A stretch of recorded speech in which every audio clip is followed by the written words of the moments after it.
بسم اللہ الرحمن الرحیم۔ السلام علیکم۔ چلتے ہیں آج کی کہانی کی طرف۔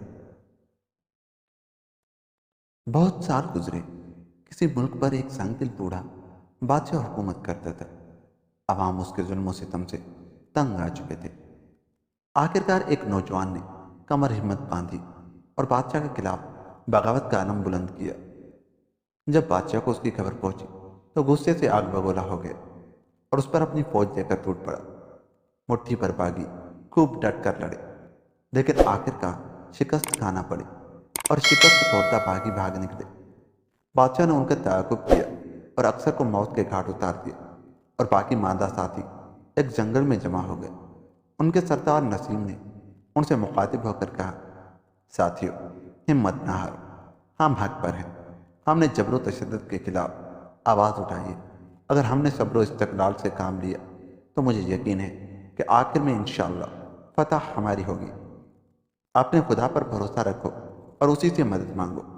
اس تقریر سے اس کے ساتھیوں پر بڑا اچھا اثر پڑا اور انہوں نے اپنے آپ کو جنگ کے لیے تیار کرنا شروع کر دیا۔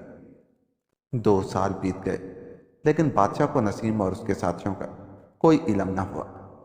ایک دن بادشاہ نے شکار کرنے کا پروگرام بنایا۔ فوج کا ایک دستہ اس کے ساتھ تھا کہ یکا وہ سب ایک جگہ رک گئے جہاں ایک تختے پر لکھا ہوا تھا، خبردار، یہاں سے نسیم کی مملکت شروع ہوتی ہے۔ نسیم کا نام پڑھتے ہی بادشاہ کے تن بدن میں آگ سی لگ گئی۔ اس نے اپنے ساتھیوں کو آگے بڑھنے کا حکم دیا، لیکن دوسرے ہی لمحے تیروں کی بوچھاڑ نے بادشاہ اور اس کی فوج کو آگے بڑھنے سے روک دیا۔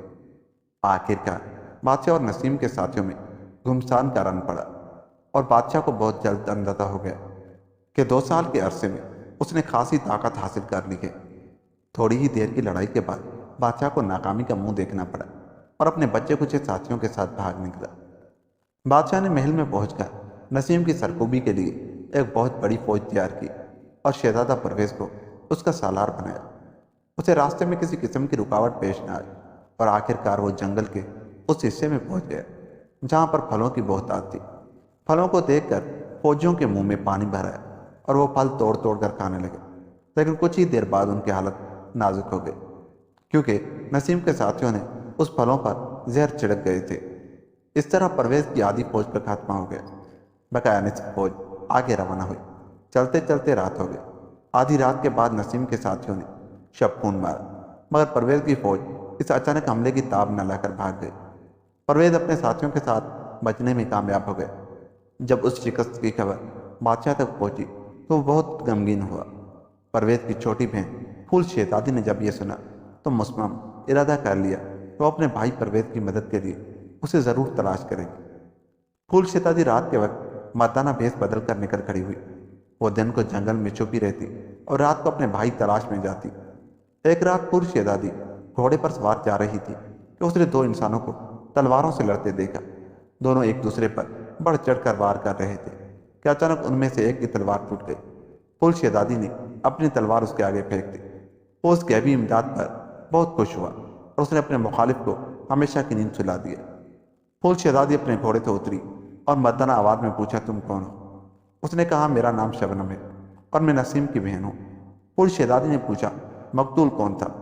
شبنم نے کہا کہ وہ پرویز کا ساتھی تھا۔ پھول شہزادی نے تلوار اٹھاتے ہوئے کہا، اب تمہیں میرے ساتھ لڑنا ہوگا کیونکہ میں بھی پرویز کا ساتھی ہوں۔ شبنم نے کہا، تم نے میری زندگی بچا کر مجھ پر احسان کیا ہے، میں تم سے ہرگز لڑنا نہیں چاہتی۔ رات کی تاریکی شہر کی روشنی میں تبدیل ہو رہی تھی۔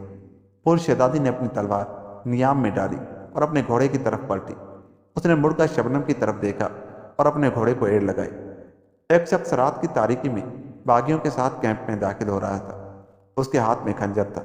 وہ چپکے چپکے قدم اٹھاتا ہوا نسیم کی طرف بڑھ رہا تھا اور نسیم گہری نیند میں مدہوش تھا۔ اس نے چھرا نسیم کے سینے پر رکھا اور اسے بیدار کیا۔ نسیم اس کے ہاتھ میں خنجر دیکھ کر گھبرا گیا۔ اس نے کہا، خبردار، اگر ذرا سی بھی آواز نکالی تو چھرا تمہارے سینے میں اتار دیا جائے گا۔ نسیم نے کہا، تم کون ہو؟ اس نے جواب دیا، میں پرویز ہوں، تم کو میرے ساتھ چلنا ہوگا۔ سہما ہوا نسیم چپکے سے اس کے ساتھ چل پڑا۔ انہوں نے ابھی زیادہ فاصلہ طے نہیں کیا تھا کہ پرویز کے ساتھی بھی آ گئے اور انہوں نے نسیم کی مشقیں کس لیں اور رات کی تاریکی نے انہیں ڈھانپ لیا۔ صبح صادق تک یہ خبر آگ کی طرح پھیل گئی کہ نسیم لاپتہ ہو گئے۔ شبنم میں ہر طرف آدمی دوڑا لیکن نسیم کا کچھ پتہ نہ چل سکا۔ یہ معلوم کرنے کے لیے انہوں نے کچھ جاسوس مقرر کیے۔ ایک دن ایک جاسوس نے خبر دی کہ نسیم بادشاہ کی قید میں ہے۔ یہ سن کر باغیوں میں کم و غصے کی لہر توڑ گئے۔ نماز فجر ادا کرنے کے بعد ایک مسلح فوج نسیم کی بہن شبنم کی قیادت میں جنگل سے گزر رہی تھی۔ آخر یہ شاہی قلعے کے سامنے جا پہنچی۔ بادشاہ کی فوج بھی تیاری میں تھی۔ دونوں طرف سے اعلان جنگ کر دیا گیا۔ شبنم جس طرف بھی نکل جاتی پانسا پلٹ کر رکھتے تھی۔ خون کی ندیاں بہہ رہی تھی۔ شبنم بادشاہ کی فوج میں گھستی چلی گئی۔